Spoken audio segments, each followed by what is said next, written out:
Hello, race fans. My name is Taylor, and welcome back to Above the Yellow Line, the show where we talk all about the NASCAR Cup Series.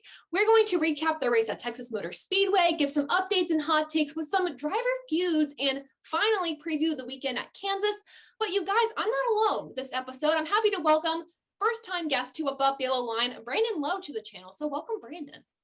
Absolutely. Thank you for having me. I know when you appeared at the sports meeting for the first time at VG this year, it was really cool to find someone interested in NASCAR. I mean, obviously, again, amongst the youth population, it's not as popular as it used to be. So it's always interesting to find someone that shares some common interests. So absolutely. Thank you for having me. Of course, background knowledge for you guys. We both go to Bowling Green State University, and Brandon basically runs the sports radio organization, and I was there for my first meeting, and then we ended up connecting. He's like, did you watch the race? Because we were talking about Talladega, and I was like, yeah, I do like NASCAR. And he's like, yeah. So that's how we met, and now we're here talking NASCAR with you guys. So very excited. I'm so excited to finally meet someone on campus that is able to talk about NASCAR. But even just some more background about you, Brandon, like what would you want, anything you want to share about yourself, just so the audience can get to know you, or anything that you're working on right now, whether it's NASCAR, sports related, life related, how you got into the sport even? Well, for me, how I got into it, I live about a home. Obviously, BG is a little bit further away, but home, I'm about 45 minutes away from Michigan International Speedway. Okay. It may or may not be one of the most boring tracks in NASCAR, arguably. But I grew up, my family had season tickets there when I was still really young. And then about the time I was like 10 or 11 years old, we would go up to qualifying back when they still had the old format. Everybody does 2 laps around the track. So that was like my first experience. And then like we worked our way up. And I think it was either when I was 16 or 17 that we started going to regular races at MIS. And I was there the three years where Larson won in a row in August. I got to see Jeff Gordon's final win at Michigan. So like those were really unique experiences. But I've been to Talladega, I've been to Daytona, and I've been to Michigan. So I'd like to get to Bristol soon, but obviously eventually would like to hit them all. Yeah, Bristol, Martinsville, definitely Talladega and Daytona are like my bucket list ones. And I love the Roval. The Roval is probably one of my like now favorite tracks, and I also love COTA, but definitely need to go to Michigan. I can't believe we're so close. I haven't been there yet. But so now we know a little bit about you, Brandon. Let's start talking about the Autotrader EchoPark Automotive 500 at Texas Motor Speedway. Quite a bit to break down here. Now, Larson and Byron were the dominant cars of the day, and in the end, it was Larson winning. And the rest of your top 10 is on the screen. We got Byron, of course, in second, Bell in third, Keselowski, Harvick, Blaney, Elliott, Kyle Busch, Reddick, and Suarez to round out your top 10. And now we got to look at points. Now, I'm going to save the driver points for the end because we're going to have a little bit of a playoff discussion. But for the crew members of Above the Yellow Line, you'll see I lost ground in this. I have 29 points. Adam has 31. Dom is winning with 43, and Zach has 38 points. So things are shaking out a little interesting there with only a few races left. But let's dive into Texas Motor Speedway, this race. So Brandon, we are both fans of Hendrick Motorsports. I mean, I'm wearing a shirt for Chase Elliott here. And I wanted to ask you about their playoff performance so far, because it's been kind of up and down. And if you could give them like a letter grade rating or some sort of explanation as to how you think they're doing so far, what would you say? I mean, I think it's really difficult to look at. I like the new format. I like the 3-3-3-1. But it's interesting because when you look at that round of 16, even before the playoffs start, you can kind of pick 2 or 3, maybe even 4. I mean, it all honestly just depends of who's probably going to be eliminated first. Like, I'm sure most people going into the playoffs this year would have said, Michael McDowell. Yeah. Good that he made it, but he's not going to make the round of 12. And I mean, that's just how it is. There's about 10 to 12 top-tiered cars and 4 or 5 other guys that are in the mix constantly, or run really good at this track or that track, or run really good at the road courses or the restrictor plates, and have those opportunities like McDowell did. As far as Hendrick Motorsports, I mean, I think you see it there in the results with Larson and Byron up front, and then 4 drivers round of 12, down to 2 now in the round of 8. So, I mean, I think that has to be frustrating if you're Rick Hendrick, if you're Jeff Gordon, if you're any of the executives at Hendrick Motorsports, because you were the dominant car all year long. They finished 1, 2, 3, 4, 1, 2, 3, 5, 1, 2, 4, 6. I mean, they were at the front of the pack all year long. And to go from a round of 12 where you make up 1/3 of the field to only having 2 drivers in the round of 8 and being outnumbered by both Penske and Joe Gibbs, I mean, it's got to be frustrating, but I don't think it's indicative of their performance so far. I mean, we were talking back and forth during the last round of 12 race, and it was like, well, they have nobody in the top 8. Oh, they have 1. Now we're up to 2. We were back and forth, and I mean, we both talked during that race about how we were hoping Byron would win, and that would get 3 of them in. But I mean, I think William Byron has run exceptionally well throughout the playoffs, even though he didn't make the round of 8. I mean, I think to me, that's my biggest surprise. So I would say underwhelming overall for Hendrick right now. I mean, you got your 2 that everyone said coming into the year would probably make it. Kyle Larson in his return to the top series, and then Chase Elliott, your defending champion. I mean, those were almost 2 givens going into the year. And I think Bowman and Byron have performed well, but it's been underwhelming as a whole. Yeah, I would say I'm a little disappointed with Hendrick Motorsports playoff performance, as you said, like as a whole. Bowman, I love the guy. I think he's very talented. This has not been a consistent year for him. Obviously, 3 wins. The top 10s aren't necessarily always there. He seems to have more of the mechanical issues on the team out of all the other drivers. So that's a little disappointing for me. I'd like to see more consistency as he moves forward with his partnership with Ally and with his contract into the next season. Byron, I honestly, the beginning of the season, middle of the season, I thought he was going to be a championship 4 driver. I talked about it in Twitter spaces. I talked about it on the show. I was like, I'm not going to be surprised if he's a dark horse championship 4 driver. And unfortunately, we saw that end last weekend for the round of 12, the end of that. And there was also one point last week where 3 of the drivers were below the cutoff line, especially with Chase Elliott getting into it with Harvick. And I thought they were done. And I thought it was going to be a really big disappointment. Obviously, Elliott was able to rally back, but overall a little bit lackluster. And I hate it when teams have such a strong year. And this kind of brings me back to even Hamlin and Harvick from last season, where they had such strong years and then just fell off during the playoffs. And it kind of boggles my mind that a team can be so good. And I don't know if it's stage fright. I don't know if they don't have the right setup for cars because they have them for the spring and not for the fall. I'm not really sure, but something seemed to fall off the pace there. So maybe Hendrick can pick it up next season and hopefully get 2 of their cars at least to the championship 4. But speaking of Hendrick Motorsports, to preface this, Chase Elliott, we're going to talk about him right now. He's not the only driver to make mistakes this weekend, at least playoff driver. Kyle Busch was speeding on pit road. That cost him a little bit. But we have to talk about Chase Elliott here. Of course, he was sent to the rear to start the race. This makes, I believe, 6 times this season alone. Of course, we remember last year, the Phoenix race, the championship race, he was sent to the rear of the field, and I thought he was done. I thought he didn't have a shot, and he was able to come back.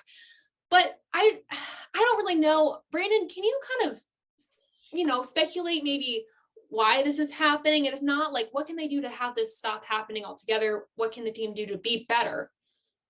I mean, I think to look at the big part of that, I mean, you mentioned how many times it's been for Chase Elliott and just Hendrick Motorsports as a whole. But I think they've been lucky so far. I mean, you look at it, it's happened however many times. They haven't had any implications because of it. But going to the back, I mean, it could pose a big problem. It only takes one time to get caught up in an accident. I mean, you saw from some of the drivers this weekend, Joey Logano gets in an accident, doesn't finish the race, and now he's got to win. He's got to win one of the next 2 races. And I mean, the same could be said about Martin Truex Jr. He's not as far out, but I mean, it only takes one time to start at the back and get caught up in an accident on your way forward for it to be a big deal. And I mean, I think one of these times their luck's going to run out, whether it's the 9 team or one of the other 3 Hendrick cars. I mean, it could be a big problem if they don't figure it out. I think for me, I don't know if it needs to be a personnel change on the team. I don't know if it is the same reoccurring issue, but if they catch on, the Hendrick Motorsports team, the number 9 team, realizes this is a reoccurring issue, I think maybe personnel change, maybe sit down with whoever's making these changes on the car and be like, hey, this can't happen again. We got to address this. We got to fix this. We got to make sure we are doing everything perfect at the shop. So we get to the track and things are like flawless. We don't have to do these issues of going to the back of the pack. I think this also brings up the question too of what could have been. There are so many races, I think, where he was sent to the back of the pack. I'm thinking, I believe it was the first or second road course race of the season where he was sent to the back and he struggled to get forward. He did. And we all know he's the road course king at this point. He could have won it. And I think that was a lost win in his cause, especially, like I said, he's good at road courses. All the other times he was sent to the back of the pack, he had a pretty decent points performing day, but it's not what could have been. And if you're going to be in the championship four, you cannot make these mistakes, right? And I think this team really just has to clean it up, getting those points. Right now, he's in the danger zone. And I'm a little weary on him making the championship four. Of course, he's my championship pick. I showed you all my bracket at the beginning of the season. First off, I think I should ask you, Brandon, who's your championship pick? Prior to the year, I went ahead and I picked Kyle Larson, just because I'm a believer of getting the chance to come back into the sport. I thought he would do what he's best at, and that's get out there and drive cars. I mean, he's one of the best drivers in the sport right now, and maybe looking ahead a couple of years, maybe might be regarded at some point as one of the best drivers to ever drive in the sport. I mean, if he keeps having years like he's had this year, I mean, I think he'll definitely be in that discussion. Absolutely. So he's still your championship pick, right? Yeah, I'm still riding with him. I mean, obviously, me being on the show for the first time, everyone's going to be like, he already picked a guy that's in the round of four. But, I mean, I prefaced it a little bit in my background, just getting a chance to see Larson do what he did at Michigan for 3 straight August races and win those back-to-back races, and seeing some of the things he was able to do in the 42 car, which, not knocking Chip Ganassi Racing, but there's not as much power to that team as there is to a Hendrick Motorsports team. So just the things that he was able to accomplish, the firsts, the seconds, the top fives, the top tens in that 42, you knew if he was going to get an opportunity with a bigger team, whether it would have been Hendrick or whether it would have been JGR, that he was going to have all the tools necessary to be a top tier driver. And I think we've seen that to a T this year. First off, I got to say, I don't know if you're fortune teller or what, but you're smart. Just like straight off the bat picking Larson. Like you had like a gut reaction to that. But I mean, he is so talented. And obviously when he had his time off of NASCAR due to the incident that we will not keep rehashing, I mean, he won so many times in any series he went to, any race he was in, he was a winner, he was a champion. Bringing that to NASCAR, first off, I think is so good to have someone that dominant that you want to keep watching every week. Sometimes it might get a little annoying. I won't lie. Watching the same driver win every week sometimes for me gets boring, but you cannot knock that talent. You cannot appreciate that talent. So every week I'm like, how does he keep doing this? And nobody's able to catch him. So for me personally, if he doesn't win the championship, that's a huge upset, major upset. But he's also not a driver that chokes under pressure.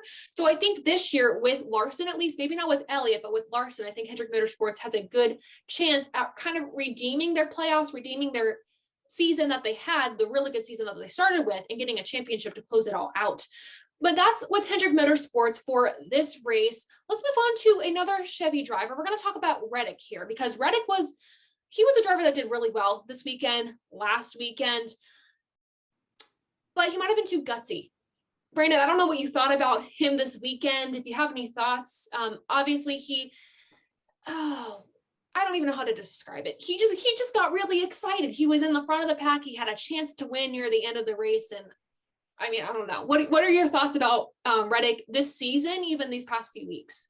And I mean, I think when you look at Tyler Reddick and you look at his age, I think 25, if I'm not mistaken. I looked it up earlier this week when I was doing some of my prep work. And Larson's 29, Reddick's 25. And they've talked about it on the broadcast all year long, especially the end of this last race. Reddick is still in a learning curve. I mean, he's got a fast car. He's got the tools to do special things. He just doesn't know necessarily how to apply them the right way yet. And I think when you look at it, I think Reddick now is Larson 4 years ago.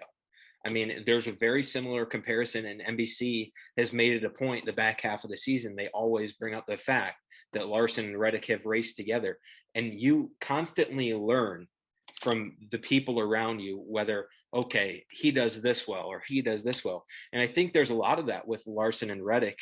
They've gotten to sort of grow with each other and push each other to be better. But I think for Reddick, that decision-making still isn't there.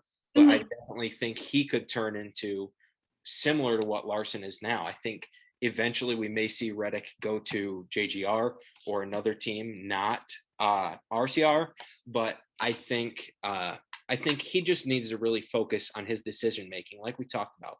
The fast car, it's proven. It's been there week after week. He's finished really well throughout points in the season. He just has to get his head straight on his shoulders and sort of take some of the mistakes you've made at the end of the races, whether you've made somebody else upset at you or whether you just didn't finish where you wanted to because of a mistake you made on the track.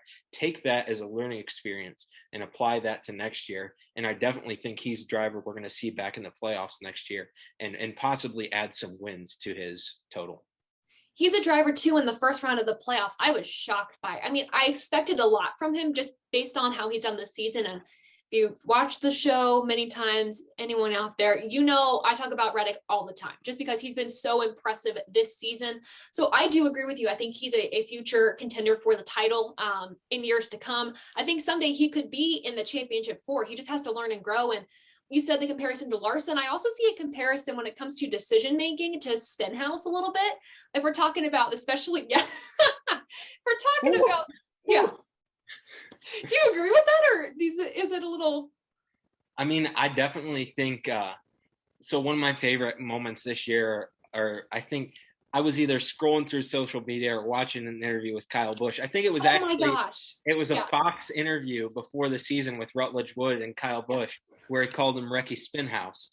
And I just, even in this race, we got to see it at the end of the race. I mean, I don't know how much more fitting this could get, but I think now that you say that, I think that is like a really good comparison. Reddick with slightly lower ability than Larson, but very similar. But the decision making of Ricky Stenhouse, which is not what you want. No, it's the combination isn't working right now for Reddick, and I think he has natural raw talent. Obviously, I mean, he's already won championships in lower series, so we know he's good. Just the decision making is I think acts before he thinks, and obviously he's gotten into it with Byron twice, 3 times or somewhat like that this season. And I know Byron's a bit fed up with it. It took him out of the fight for a championship. So I don't know.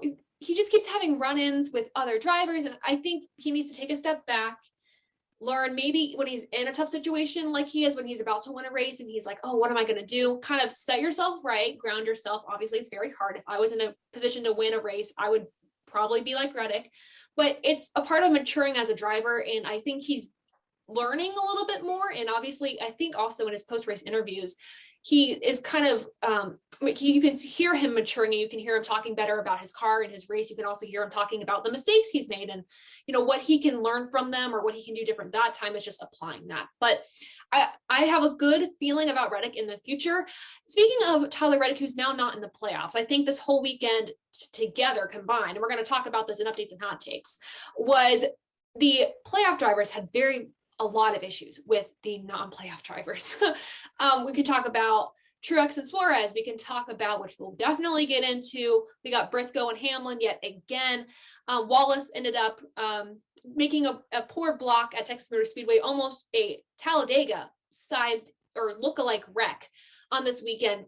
So we'll talk about that, a little preface for updates and hot takes. But finally, to round out this Texas Motor Speedway talk, did Texas Motor Speedway have a win this weekend? Did we like what we see? And yeah, that's a loaded question. We'll get into this now. I guess if we rate this race above or below the yellow line, y'all know how it works on here. 50% is on the line. It means it was a meta race. Above the line is what we like to see. It means this race was good. We enjoyed what we watched. Below the yellow line, unfortunately, is not the time, not the race. We didn't enjoy it. We wasted our time. So combining all this into one, Brandon, what did you rate this race and why? So before I rate the race, I noticed that in the description of the itinerary that you sent out, your opinion changed from the beginning of the week to now.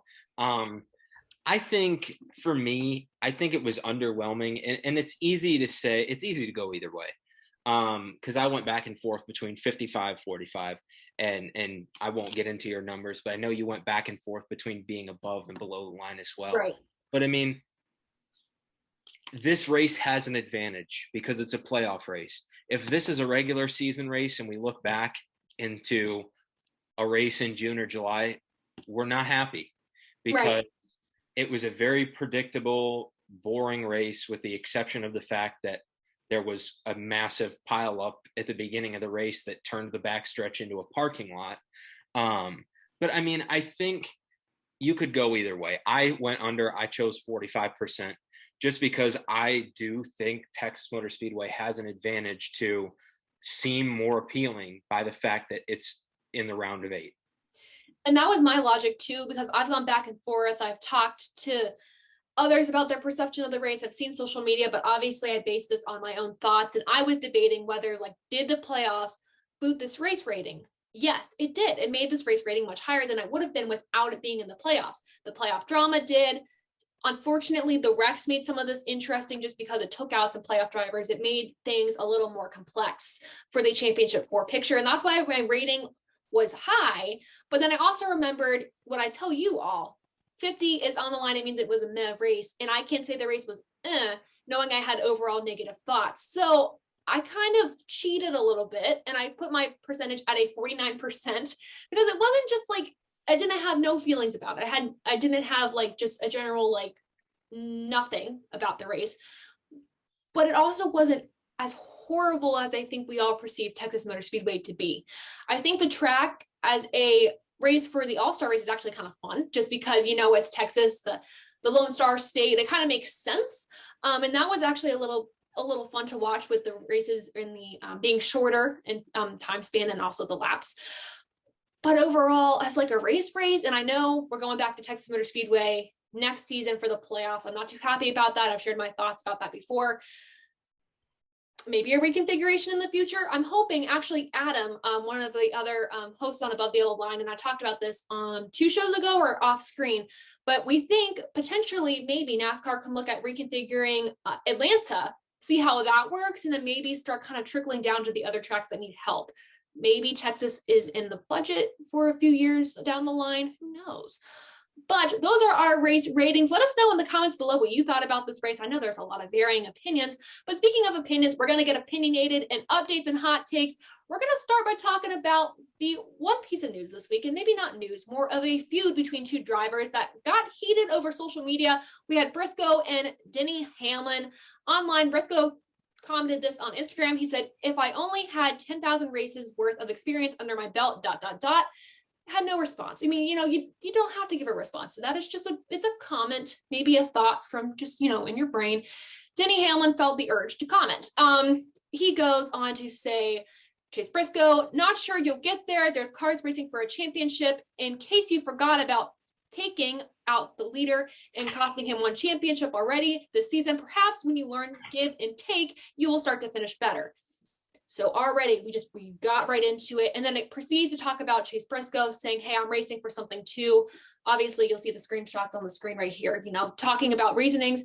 And Chase Briscoe and Denny Hamlin, Brandon, we're not the only ones to get into it this weekend. I know Truex and Suarez unfortunately had an incident in the closing laps of the race where Suarez talked about the incident on a quote from NASCAR.com. He goes, I'm racing as well here. I have a lot of respect for the guys in the playoffs. But one thing is respect. Another is taking advantage of the situation.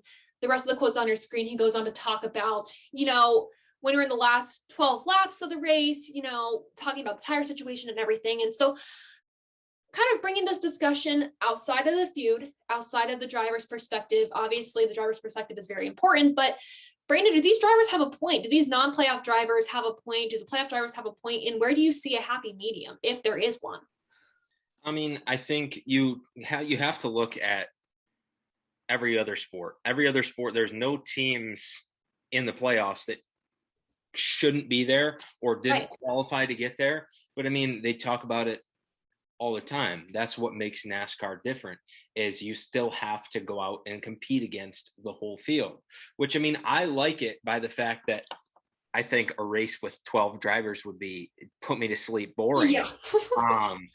But I see it a little more on the side of Daniel Suarez and Chase Briscoe. I mean, they are young guys, and I mean, this will go into a further topic, but I mean, Suarez is racing for a win at the end of the race, and it's not his job just to let Truex go by. I mean, he's out there racing for the same thing, because non-playoff drivers can still go win the race. They may not be able to win the championship at the end of the season, but for Daniel Suarez, for whoever else, for some of those drivers that haven't got a win yet in the series, or maybe only have a couple of top fives, they're racing as best they can to improve on their career going forward. And I mean, I think for Chase Briscoe, we went back and we watched the clip from the Indy Road Course, and I think that's a thing where he's racing for the win in his mind. And now there was a whole discrepancy of whether the penalty was radioed to him in time or not. But in that situation, he's racing for a win. And as much as the old dogs of the sport, like Harvick, like Hamlin, hate to admit it, they do the same thing. And we see Brad Keselowski and Joey Logano. I know I'm throwing their names out there. And I disagree with some of the things they do sometimes, but like those two especially, if Keselowski's going for a win at a track, he's not afraid to put somebody in the wall. He's going for the win. And I mean, we get to this point in the year in the playoffs, and the playoff drivers or older drivers act like that's not how they've acted all season long, just because they're in the playoffs and the younger drivers aren't. You know, I was actually watching Jarrett, who is the Iceberg on YouTube. I, subscribe to him, watch his videos, and he does a lot of cool historical talks about NASCAR. He also does things about current issues. And one of the topics that he had last week or this week, I forget, is talking about why Harvick is so disliked. And it's because he's very outspoken, which I appreciate, if we're talking about Harvick for a second here. But also, he talks about things that he doesn't like, but he does them himself. He'll start feuds. He'll finish the feuds. And that's one thing that I think bothers me in this situation is, yes, drivers, they evolve. They learn. They're young drivers. They'll do some kind of stupid stuff, but then they'll realize when they're older, they're more veterans, like, hey, that's not a way to race somebody. I want to do that. That's not smart. But they've done that before. Yes, it bothers them now. It's almost like when you're a senior in high school and you see all the freshmen, you're like, oh, I remember when I was that age. It's like the same thing a little bit. And so I do see the point that Suarez and Briscoe are making. They are racing for something. They have sponsors they got to please. They're trying to stay in the sport. They're trying to advance their point standings as well, because that's not over for them. Their point standings, driver points, we got manufacturer points, the manufacturer championship that they're trying to put their name towards. We also got like a team points thing and team owners points. There's so many points stuff that NASCAR puts together and has, and I can't think straight right now. But the point being that they are valid in the fact that they are running a race too. Now, where I differ a little bit is, and I guess maybe this is me being a total opposite of opinion, is yes, the playoffs is for a championship. I don't expect you to totally get out of the way for these drivers because, like we said, you're racing for something, but showing some courtesy on the track. Now, in the instance, like I said, of Suarez and Martin Truex, I think Martin Truex was a little bit more in the wrong there. He kind of almost cut off Suarez in a way, and I don't think that's okay. Whether you're in the racing for a championship or not, my opinion on it, that's just what it is. But overall, I don't know. It's a tricky situation. It's something that these drivers learn with age, but I definitely agree with you when these drivers do the same exact thing. Like you said, Keselowski is going to wreck somebody for a win. We've seen it before. We've seen even him wreck out his teammate for a win. So that's a little bit of updates and hot takes there with the debate. Anything else you want to add to that? I mean, I think I don't want to make it seem like the two instances, the Suarez, Truex, and the Briscoe Hamlin, are the same, because going back to the Indy Road Course race, I mean, that's obviously a regular season race. Briscoe, if he wins that race, is in a much different situation now. Maybe not at this point in the round of 8, but he was in a much different situation if he wins that race going into the playoffs. But I definitely think Briscoe was at fault in that situation. Yes. And that's just the reality of it. But I don't think Suarez was in the wrong at his situation. All Suarez is doing at the bottom of the track is running his line.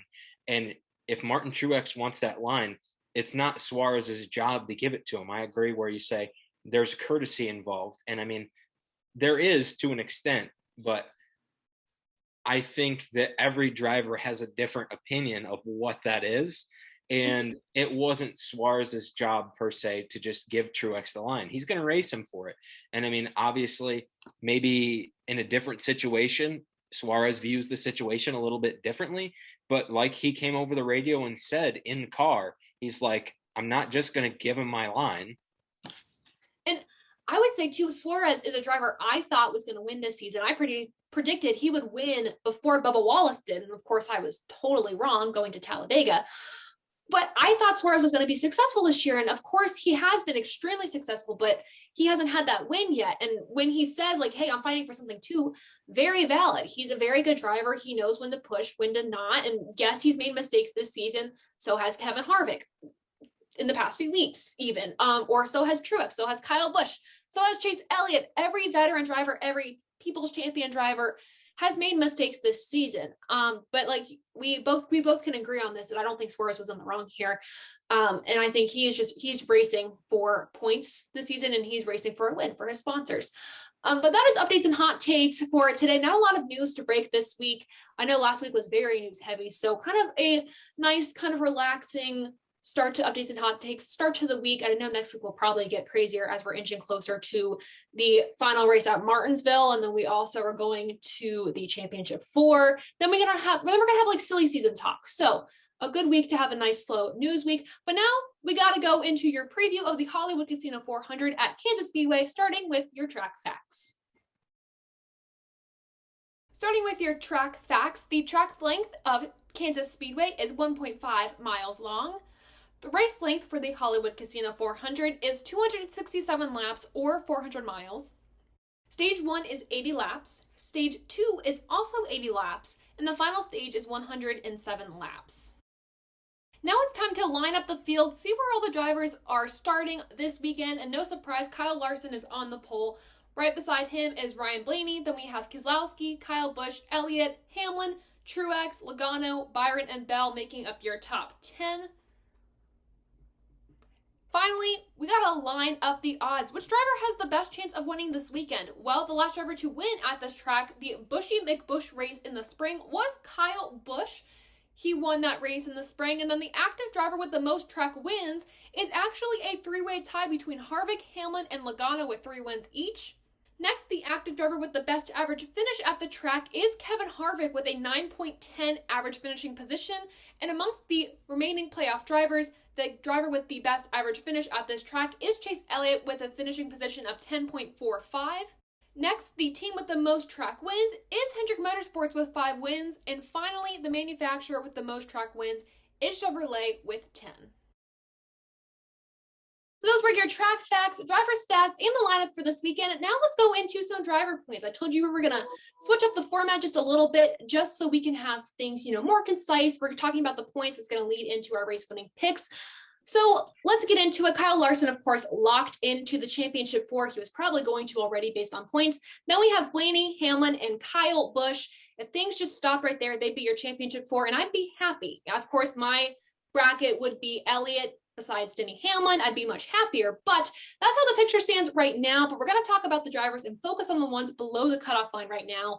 We got Elliott -8, then it goes Keselowski, Truex, and Logano in a must-win situation. We're going to focus on Logano first. So, Brandon, what do you think Logano needs to do to win? Does he have a good shot to, or what are his odds?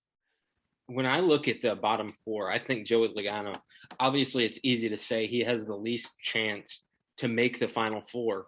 But I think he also, out of the drivers on that list, I think he has got the least chance to win. So I think he's really fighting behind the 8 ball because looking at that list, there's more than one other driver that's better than him at both tracks coming up.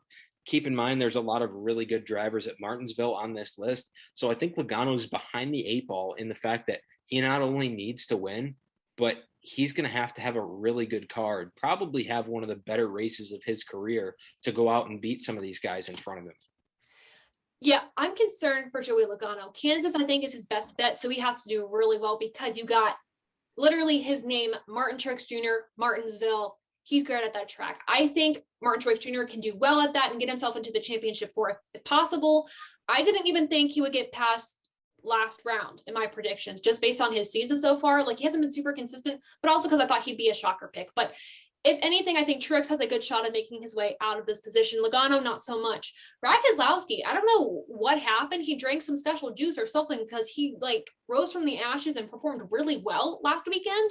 So maybe potentially he's only 15 points down. That's not impossible to make up, obviously. Truex has a bit of a harder time, but I think Kansas is a good racetrack for Brad.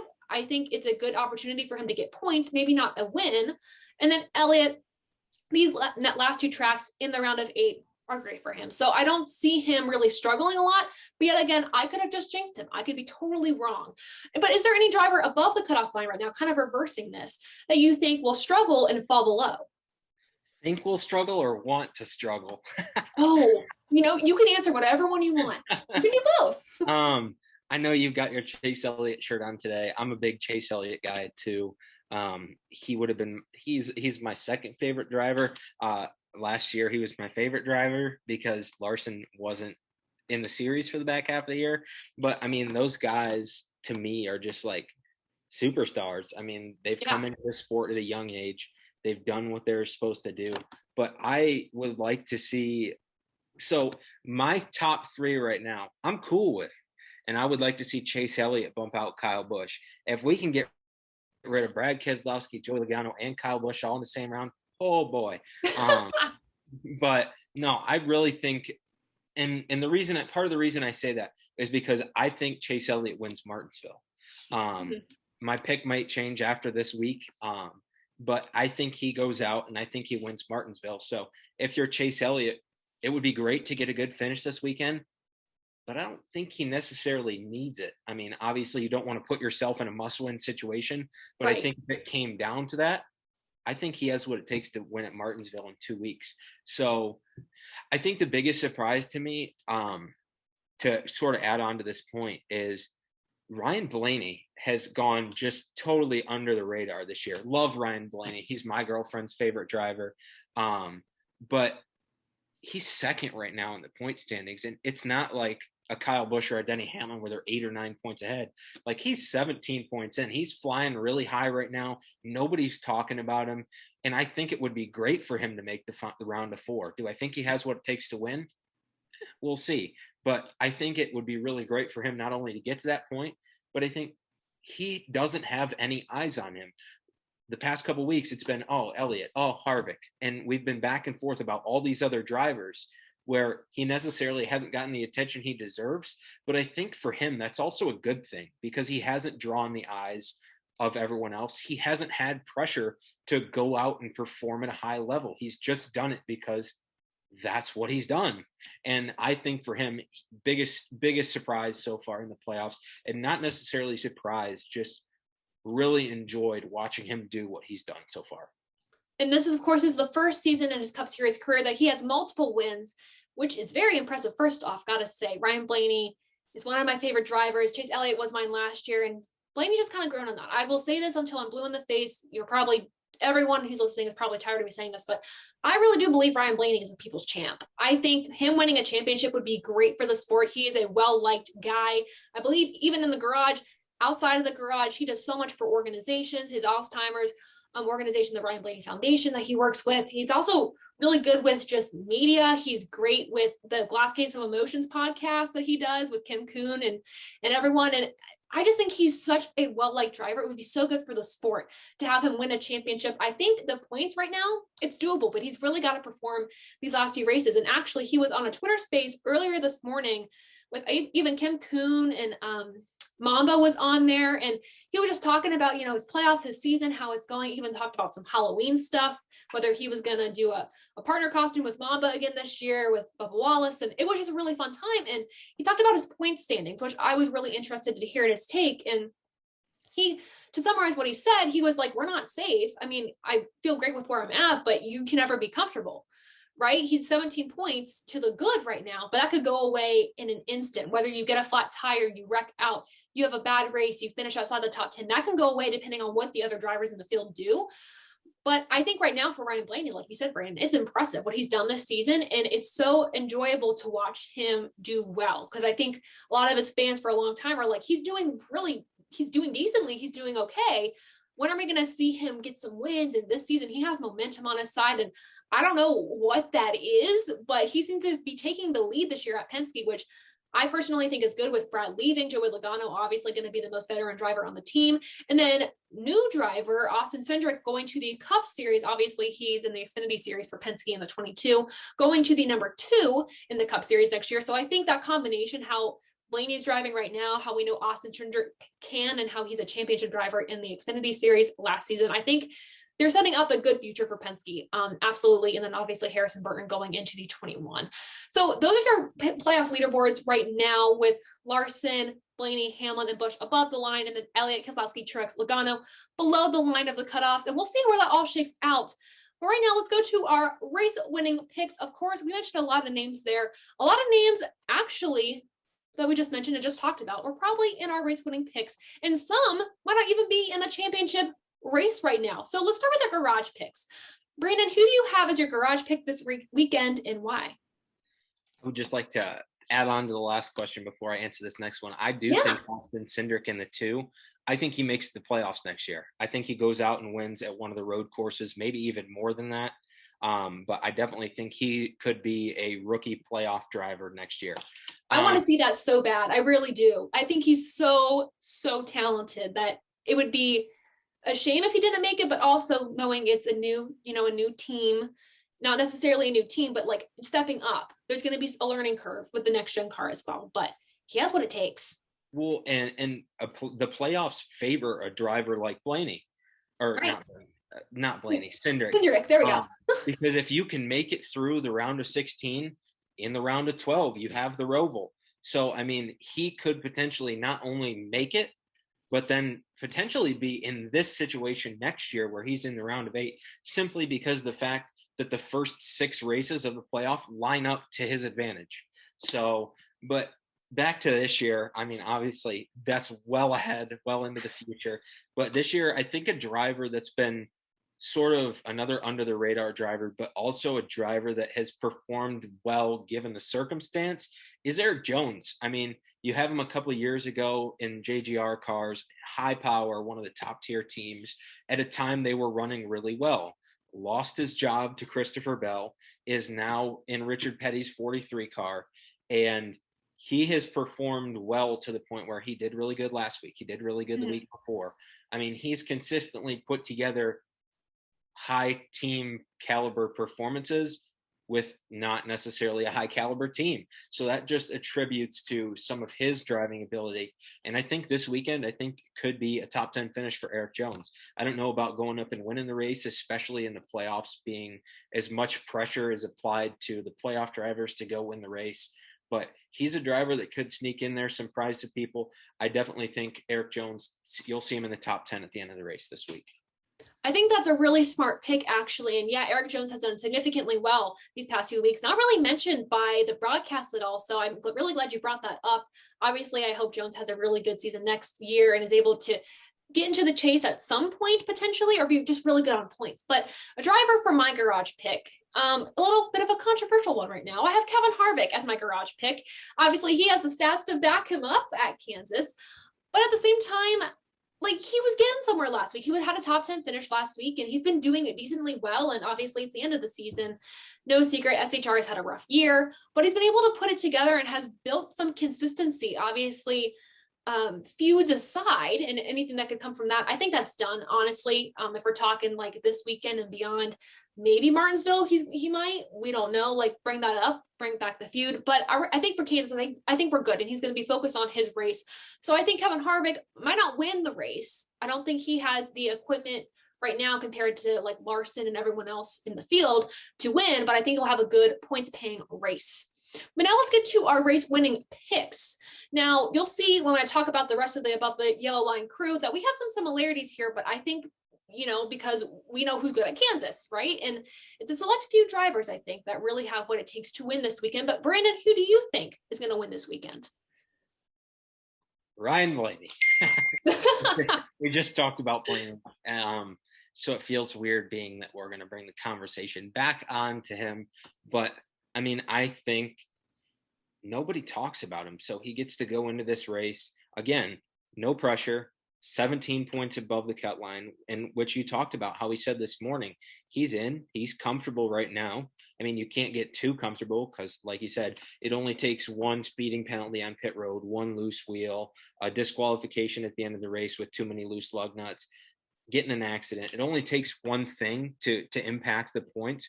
But I mean, I think he's going to rise to the occasion, not being under pressure. I think he'll win. If he doesn't, I think he has a good day regardless. I mean, you got to go out and compete with Kyle Larson every week. So You never know what's going to happen in that regard. But I definitely think he's got a really good shot to win at Kansas and be locked in the round of 4. I hope that happens. I'm a little biased, but I really do. Like I said, I think it'd be so great. And he has a good shot this weekend. This track is pretty good to the Fords. So I think the Fords have a good shot. My race winning pick, though, I think this was my race winning pick last week for, I think, the podium finish. But I'm going to go with Denny Hamlin. I think, like I said, he has a good track record at this track. He's won in the playoffs this year before, twice or 3 times. I'm actually forgetting my stats right now, but he's won regardless in this playoffs this year.